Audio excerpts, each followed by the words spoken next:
माझ्या सासूबाईंना नेहमी असं वाटायचं की नाचुनेने आपल्याला नमस्कार करावा. त्यासारखं मला म्हणायचं, तिला मला तू नमस्कार करायला सांग. मी एकदा सांगून बघितलं की बाई त्यांना नमस्कार केलेला खूप आवडतो, तर तू नमस्कार करत जा. तिला नमस्कार करायला सारखं आवडत नाही. आता ती काही वाकायला तयार नाही आणि या काही नमस्कार घेतल्याशिवाय तिच्याकडे बघायला तयार नाहीत. आता शेवटी मी त्यांना काय म्हटलं, ती ऐकत नाही ना, तिच्याऐवजी मी दोनदा नमस्कार करते.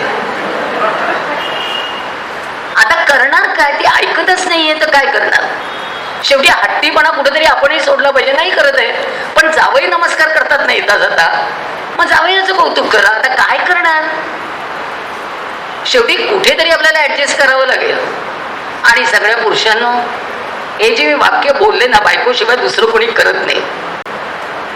आत्ताची ही परिस्थिती आहे, त्यामुळे आता आपल्याला तिला जपावं लागेल, तिची मानसिकता जपावी लागेल, तिचा सुद्धा विचार करावा लागेल. आमच्या पिढीचं फार अवघड झालं, नव्याला धरा आणि जुन्याला ओढा. आमची ओढाताण झालेली आमच्या पिढीची.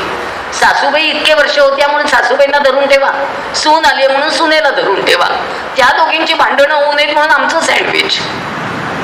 दोन पिढ्यांमधलं अंतर जपता जपता आमचंही अवघड होत गेलं. आमच्या पिढीला खूप त्रास झाला त्याचा. याचं कारण आहे, कारण आम्ही बायका सुनांच्या राज्यात कोथिंबीर निवडत, भाजी निवडत, नातवंड सांभाळत कशाही जगू शकतो. एकट्या पुरुषांना जगणं अवघड असतं. तुम्ही प्रत्येक गोष्टीत बायकोवर अवलंबून आहात.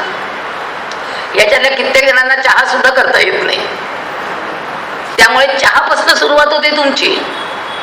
किंवा एखाद्या वेळेला तुम्हाला सतत हाका मारायची सवय असते, अगं ऐकलंस का, ती काही करू देत काम पण तिने तुम्हाला ओ दिलीच पाहिजे. हे तुमचे हट्ट आहेत. हट्ट म्हणण्यापेक्षा सवय आहे.